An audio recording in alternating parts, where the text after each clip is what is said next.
Good evening. Via career ടോക്സിൽ ഇന്ന് നമ്മൾ പറയുന്നത് 10th ശേഷമുള്ള സ്ട്രീം സെലക്ഷന്റെ ഇമ്പോർട്ടൻസിനെ കുറിച്ചിട്ടാണ്.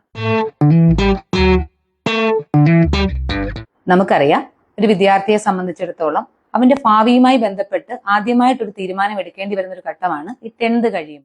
ഇപ്പൊ 10ാം ക്ലാസ് കഴിഞ്ഞതിന് ശേഷം നമ്മൾ പറയും, ഒരു കുട്ടി പറയും എനിക്ക് സയൻസ് മതി, അല്ലെങ്കിൽ കൊമേഴ്സ് മതി, എനിക്ക് ഹ്യൂമാനിറ്റീസ് മതി എന്നൊക്കെ ഇവർ പറയും. പക്ഷെ ഈ സ്ട്രീമുമായി ബന്ധപ്പെട്ട കാര്യങ്ങളെക്കുറിച്ച് ഒന്നും തന്നെ അറിയാതെയാണ് അവരിത് പറയുന്നത്. അപ്പൊ നമ്മൾ ചെയ്യേണ്ടതെന്ന് വെച്ച് കഴിഞ്ഞാൽ ഈ 10th അല്ലെങ്കിൽ 10th ശേഷമുള്ള ഈ സ്ട്രീമിൽ, ഈ സയൻസിൽ എന്താണ് നമ്മൾ പഠിക്കുന്നത്, അല്ലെ കൊമേഴ്സിൽ എന്താണ്, ഇത് പഠിച്ചു കഴിഞ്ഞാൽ നമുക്ക് എന്തൊക്കെയാണ് ജോലി സാധ്യതയുള്ളത്, അല്ലെങ്കിൽ നമ്മൾ തിരഞ്ഞെടുക്കുന്ന ഈ ശാഖ ഇവരുടെ ഇൻട്രസ്റ്റുമായിട്ട് മാച്ച് ചെയ്യുന്നതാണോ എന്നൊക്കെ അറിയണമെങ്കിൽ ഈ കുഞ്ഞുങ്ങളോടൊപ്പം തന്നെ നമ്മളും കൂടി കുറച്ച് കാര്യങ്ങൾ അറിഞ്ഞിരിക്കണം. വേറൊന്നിനത് ഡിസിഷൻ എടുക്കാൻ വേണ്ടിയിട്ടല്ല, അവർക്കൊരു ഗൈഡൻസ് കൊടുക്കാൻ വേണ്ടിയിട്ട്.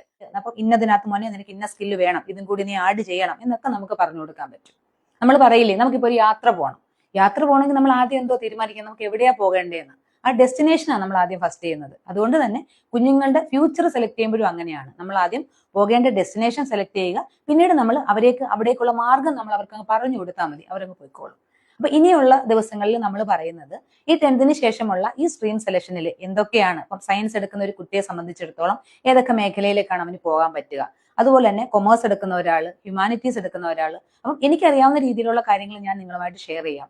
നമ്മുടെ കുഞ്ഞുങ്ങളുടെ ഫ്യൂച്ചറിലെ സ്ട്രീം സെലക്ഷന് ഇത് സഹായകരമാവുമെങ്കിൽ നമുക്ക് ഒന്നിച്ചു പോകാം.